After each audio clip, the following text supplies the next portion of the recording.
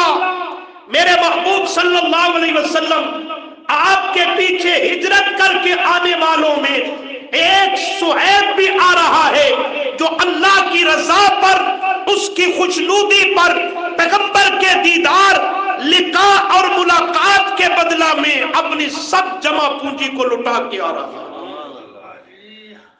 حضرت صہیب ابھی پہنچے نہیں ہیں، یہ آیت پہلے پہنچی، اللہ نے یہ واقعہ پہلے وحی کے ذریعے پیغمبر کو بتلا دیا۔ صحابہ بیان کرتے ہیں نبی علیہ السلام انتظار کرنے لگے، دیکھنے لگے راستے کی طرف، صہیب کب اور کس حال میں میرے پاس پہنچتا ہے۔ جو ہی سامنے نظر آیا میرے پیغمبر نے بڑھ کر استقبال کیا اور یہ آیت پڑھ کر سنائی کہ تیرے اس فیصلے پر اللہ کریم راضی اور خوش ہے۔ ابتغاء مرضات اللہ، یہ جو دین اسلام پہ چلے، وفاداری کی اور جانثاری کا ثبوت دیا، اللہ فرماتے ہیں رضیت لکم الاسلام دینا، یہ دین اسلام رضیت میرا مرضی دین ہے، جو اس پہ چل کر آئے۔ ابتغاء مرضات اللہ، وہاں رضیت یہاں مرضات اللہ، ان پہ میں اللہ راضی ہو گیا۔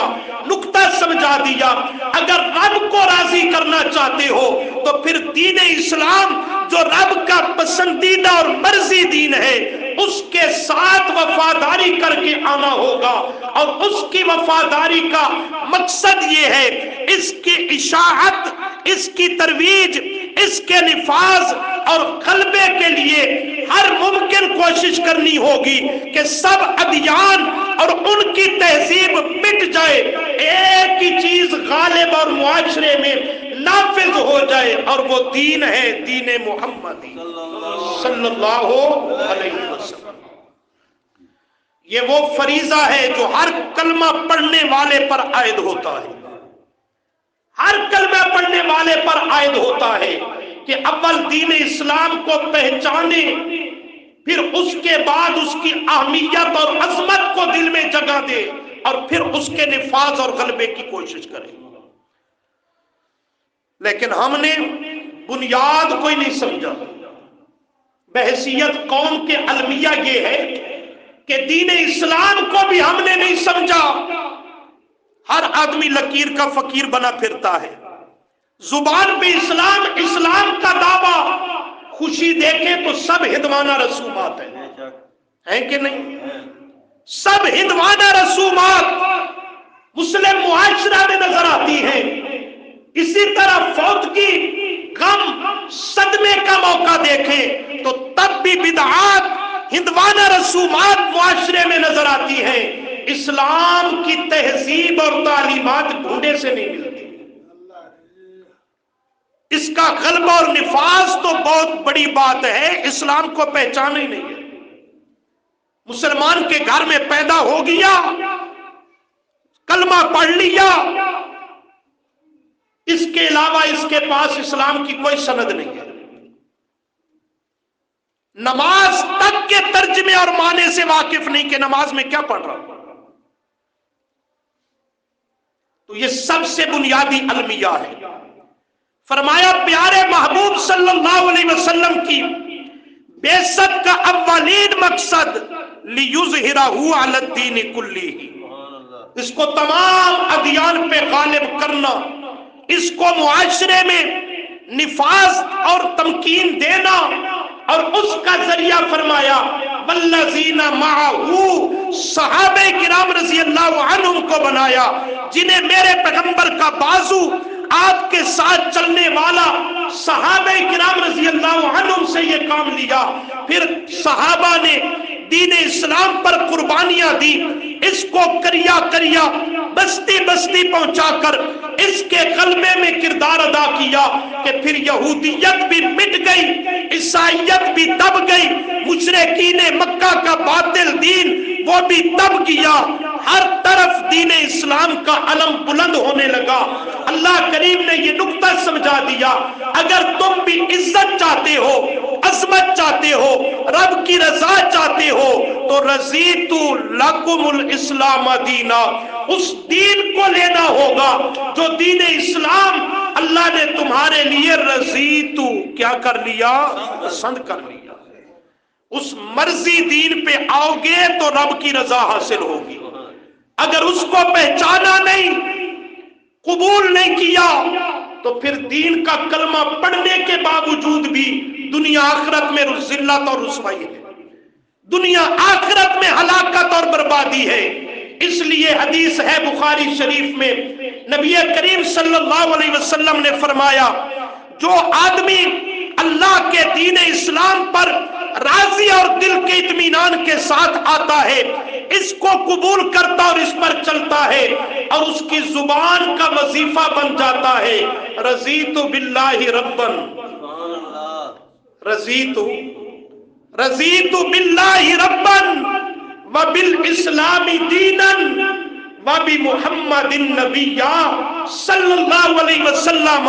فرمایا اس پر چلنے والا، یہ وظیفہ صبح و شام پڑھنے والا اور سمجھ کر دین پہ آنے والا، کل قیامت کے دن اللہ اسے یوں راضی کر دے گا جیسے یہ دین اسلام کے دین ہونے پہ راضی ہوا۔ راضی تو ہم بھی ہیں لیکن سوکھے سوکھے دین پہ راضی ہے، مثبت رنگ تے راضی ہے۔ جہاں تھوڑی سی بوجھ اٹھانا پڑے، معاشرہ برادری آڑے آنے لگے تو وہاں دین اسلام کی تعلیمات پہ راضی، وہاں ہندوانہ رسومات پہ راضی ہے۔ یہ کیوں کیا؟ اچھا خاصا نمازی دیندار بیٹا نہیں مانتا تھا تے بیٹے دی ماں نہیں سی مندی، بیٹے کا چچا اور ماموں نہیں سی مانتے، دوست مجبور کر رہے تھے۔ پھر یہاں تیرے یہ رشتے مقدم ہیں، دین اسلام کو تو پسے پشت ڈال رکھا ہے، دین اسلام کو پسے پشت ڈال رکھا ہے، اور یہ لوگ بڑی دیدہ دلیری سے کفریہ جملہ کہتے ہیں، کفریہ جملہ، فلانا نہیں سی مانتا تے فلانا نہیں سی مانتا۔ اس کو راضی کرنے کے لیے، اس کی مرضی پہ چلنے کے لیے یہ اللہ رسول سے میں نے بغاوت کی ہے، یہ کفریہ جملہ ہے جو انسان کو دائرہ اسلام سے خارج کر دیتا ہے۔ اس دین اور اس کی تعلیمات اور اس کی تہذیب پہ راضی اور اطمینان کا اظہار عملی طور پہ کرنا ہوگا جو دین اللہ کے ہاں پسندیدہ دین ہے۔ اس لیے فرمایا وظیفہ کیا دیا؟ وظیفے کے عادی ہو نا، مولویوں سے پوچھتے ہو کوئی وظیفہ چاہیے، پیروں اور صوفیوں سے وظیفے پوچھتے ہو، یہ وظیفہ دیا امام الانبیاء، سارے کہو صلی اللہ علیہ وسلم نے، اور اس کا ثمرہ اور نتیجہ ذکر کیا۔ دنیا میں دل و جان سے اس پہ راضی ہو، قیامت کے دن رب تجھے راضی کر کے چھوڑے گا۔ وظیفہ کیا ہے؟ رضیت باللہ ربا وبالاسلام دینا وبمحمد النبی صلی اللہ علیہ وسلم۔ تنہائی میں خلوت میں یہ وظیفہ پڑھا کر، رضیت باللہ ربا، میں راضی ہو گیا، مطمئن ہو گیا دل و جان سے، کس بات پر؟ باللہ ربا، اللہ کے رب ہونے پر، اللہ کے رب ہونے پر میں راضی ہو گیا۔ لیکن رٹے رٹائے الفاظ نہیں، پہلے سمجھا کر رب ہوتا کون ہے، رب کہتے کسے ہیں، پھر اس پہ رضامندی کا اظہار کر۔ رضیت باللہ ربا، میں راضی ہو گیا، مطمئن ہو گیا اللہ کریم کے رب ہونے پر۔ رب کہتے ہیں ہوا انشاء شیء حالا فحالا الی حد التمام، شے کو بنیاد سے لے کر، ابتدا سے لے کر کمال تک پہنچائے، اور اس کے اس پہنچانے میں اس کے حسب حال اس کی تمام ضروریات کو پورا کرنے والا، اسے رب کہتے ہیں۔ سادے لفظوں میں ترجمہ کریں تو رب عربی زبان کا لفظ ہے، اسے فارسی میں ترجمہ کریں تو معنی بنتا ہے داتا۔ کیا معنی بنتا ہے؟ داتا۔ رضیت باللہ ربا، میں راضی ہو گیا اللہ کے رب ہونے پر۔ کیا معنی؟ میں راضی اور مطمئن ہو گیا اللہ کے داتا ہونے پر، دستگیر ہونے پر، لجپال ہونے پر، غوث اعظم ہونے پر، مشکل کشا و حاجت روا ہونے پر میں راضی ہو گیا۔ راضی ہونے کا کیا معنی؟ مجھے اللہ کافی ہے، میں اللہ کریم کے علاوہ کسی دوسرے کو داتا ماننے کے لیے تیار۔ جنہ جنہ دا ایمان نے کوئی بولو صرف، کسی اور کو دستگیر ماننے کے لیے تیار، کسی اور کو مشکل کشا حاجت روا ماننے کے لیے تیار نہیں۔ رضیت باللہ ربن، کوئی کہتا ہے فلانا بابا پہنچا ہوا، فلانا بابا کرنیاں بھرنیاں والا، فلانا مشکل کشا حاجت روا، فلانا ڈوبے ہوئے بیڑے پار لگانے والا، فلاں عزت و ذلت کا مالک و مختار۔ کہتا ہے نہیں نہیں نہیں نہیں، بالکل نہیں مانتا۔ کیوں؟ کہتا ہے رضیت باللہ ربا، میں تو اکیلے اللہ کے رب ہونے پر، اس کے دستگیر و مشکل کشا و حاجت روا ہونے پر، اس کے لجپال ہونے پر راضی ہو گیا۔ غیروں کے در پہ تو وہ جائے، در در کا بھکاری اور مانگت تو وہ بنے جو اپنے لیے اللہ کو کافی نہ سمجھتا ہو، ساتھ اوروں کی بھی اسے ضرورت ہو۔ اللہ نے اس کو قرآن میں ذکر کرتے ہوئے فرمایا، 24واں پارہ سورہ حامیم السجدہ، فرمایا ان الذین قالوا، اے توجہ، ان الذین قالوا ربنا اللہ، سبحان اللہ، بے شک وہ لوگ، قالو قائل سے، قالو قائل سے، قالو جو قائل ہو گئے، جنہوں نے یہ مسئلہ مان لیا، جنہوں نے یہ عقیدہ بنا لیا، ایمان بنا لیا، کون سا؟ کہ ربنا اللہ، ہمارا مشکل کشا کون، ہمارا حاجت روا کون، ہماری کھوٹی قسمتوں کو کھڑا کرنے والا، بولو ہماری ضروریات کو پورا کرنے والا اللہ یا صرف اللہ؟ جنہوں نے یہ مان لیا ربنا اللہ، قرآن پڑھ رہا ہوں میرا بھائی، بات میری نہیں، اللہ کا قرآن ہے۔ اللہ فرماتے ہیں ان الذین قالوا، جو اس بات کے قائل ہو گئے، مان گئے اور عقیدہ ایمان بنا لیا، ربنا اللہ، کہ ہمارا داتا و دستگیر اکیلا اللہ ہے۔ اللہ کریم فرماتے ہیں پھر جب یہ مسئلہ مان لیا، یہ صدا اور آواز بلند کرنے لگے، آزمائشیں آنے لگی، مشکلات آنے لگی، اپنے بگانے بننے لگے، دوست دشمن بننے لگے، لیکن ان کے قدم اپنے مشن اور موقف سے ڈگمگائے نہیں۔ ثم استقاموا، پھر ڈٹ گئے، ثابت قدم ہو گئے، رب کے سوا کسی کی سور و پکار، کسی کی پوجا پاٹ نہیں کریں گے، ہم نے جو مان لیا سمجھ کے مانا، کسی اور کی طرف ہم جھکنے کو تیار نہیں ہیں۔ اللہ فرماتے ہیں یہ ثابت قدمی کے ساتھ اسی مسئلہ پہ ڈٹ کر کے رہتے ہیں، نتیجہ کیا نکلتا ہے؟ ادھر موت کا وقت آتا ہے ان پر، اللہ فرماتے ہیں تتنزل علیہم الملائکہ، سبحان اللہ سبحان اللہ، تتنزل علیہم الملائکہ، ایک نہیں میں اللہ کئی فرشتے بھیجتا ہوں، جنت کے کفن لے کر کے آتے ہیں، وہ معطر اور خوشبودار کفن لے کر اس آدمی کے سرہانے موت کے وقت پہنچتے ہیں.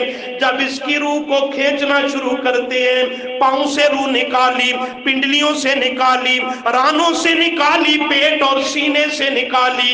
جب پہنچتی ہے روح کلا اذا بلغت التراقی، اور سورہ واقعہ میں فرمایا اذا بلغت الحلقوم، حلق پر آ کے روح پہنچتی ہے.